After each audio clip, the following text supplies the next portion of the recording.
This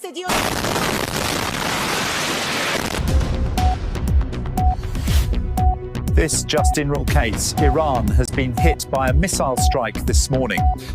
Good morning, I'm David. Reports are coming in of explosions.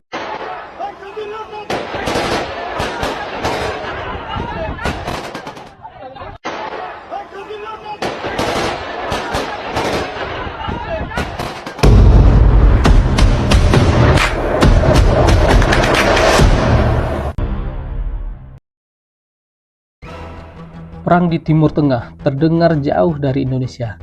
Tapi, kenapa harga BBM bisa naik? Kenapa rupiah melemah? Dan kenapa harga sembako jadi makin mahal? Semua ini bukan kebetulan. Perang Iran vs Israel bukan cuma konflik dua negara. Ini adalah krisis yang bisa menguncang dompet kita semua.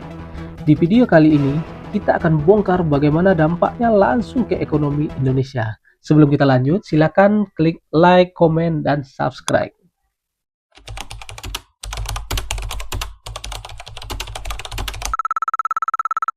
Ketegangan antara Iran dan Israel bukan hal baru, tapi sejak 2004. Semuanya memanas. Iran meluncurkan serangan langsung ke wilayah Israel untuk pertama kalinya dalam sejarah modern.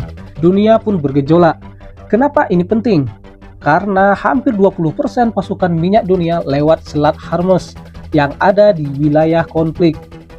Dan kalau jalur itu terganggu, harga minyak dunia langsung meledak. Jika Iran memblokir Selat Hormuz, jika perang dengan Israel meluas, Selat Hormuz adalah satu-satunya jalur terpenting keluar masuk minyak dari Teluk Persia ke Laut Arabia, gengs. Jika Selat Hormuz ditutup, kerugian per hari bisa mencapai 210 triliun, per minggu bisa mencapai 1.500 triliun rupiah, dan per bulan bisa mencapai 6.000 triliun rupiah. Lebih dari 20 juta barel minyak per hari melintas di selat sempit selebar 39 km ini. Minyak dari Arab Saudi, Iran, Irak, Oman, Kuwait, dan Uni Emirat Arab keluar dari Teluk Persia lalu melewati Selat Hormuz sebelum sampai ke Asia, Eropa, dan Amerika. Sekitar 20 hingga 30% dari total minyak dunia yang diperdagangkan melalui laut melintas di selat ini. Jika terjadi pemblokiran, pasokan minyak akan terputus dan krisis energi pun terjadi. Saat rudal berterbangan, harga minyak langsung meroket. Brent, patokan harga minyak global sempat tembus $95 per barel. Minyak mentah Brent naik hampir 2,5% ke $78,93 per barel. Sementara WTI Amerika naik ke $75,71. Lonjakan harga dipicu kekhawatiran pasar atas pasokan global. Masalahnya, Indonesia masih impor ratusan ribu barel BBM per hari. Artinya, harga BBM bisa naik, beban subsidi negara makin besar, dan APBN mulai tertekan. Ujung-ujungnya, masyarakat harus siap-siap karena Pertalite dan Pertamax bisa ikut naik.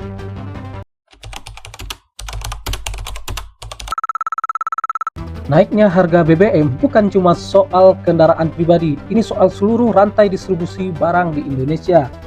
Truk pengangkut sayur, beras, daging, semua pakai solar. Ketika biaya angkut naik, harga barang di pasar ikut terkerek. Inflasi bisa melonjak dan daerah-daerah yang jauh dari pusat produksi seperti Indonesia Timur akan merasakan dampak paling parah. Di saat perang, investor global cari aman, dan aman buat mereka artinya pindah ke dolar Amerika. Itu sebabnya rupiah cenderung melemah setiap kali dunia bergejolak. Ketika nilai tukar rupiah melemah, harga barang impor ikut naik, bunga utang luar negeri naik, ekonomi nasional pun ikut bergetar. Dampak lainnya dirasakan pelaku usaha. Pabrik-pabrik kesulitan karena bahan baku impor jadi mahal. UMKM pun kena imbas, apalagi yang tergantung pada logistik antar pulau. Biaya produksi naik, harga jual naik, daya beli turun. Bisnis jadi serba sulit. Perang ini mengingatkan kita, Indonesia masih sangat tergantung pada energi fosil impor. Padahal negara ini kaya sumber energi terbarukan. Ini saatnya transisi energi jadi prioritas, bukan cuma soal lingkungan, tapi soal kedaulatan ekonomi. Jadi, apa yang bisa kita lakukan? Pemerintah perlu menjaga stok BBM dan pangan. Stimulus untuk UMKM harus ditingkatkan.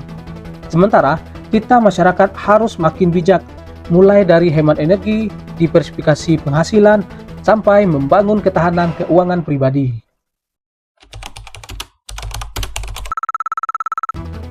Perang di Timur Tengah memang jauh, tapi dampaknya bisa terasa sampai ke warung dekat rumah kita. Di era global seperti sekarang, satu konflik bisa bikin satu dunia ikut gemetar. Maka, tetap waspada, tetap cerdas, karena masa depan ekonomi kita tidak bisa kita serahkan ke nasib, tapi harus kita pahami dan sikapi. Terima kasih sudah menyaksikan video kami.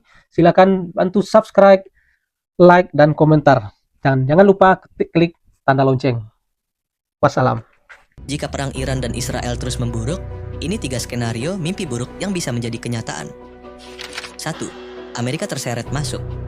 Pangkalan militernya di seluruh Timur Tengah bisa menjadi sasaran, memicu konflik skala dunia.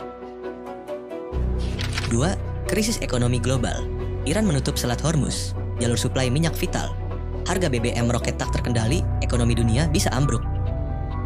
3. Iran nekat menciptakan bom nuklir atau rezimnya runtuh dan memicu perang saudara. Sebuah kekacauan total dengan dampak tak terduga bagi kita semua.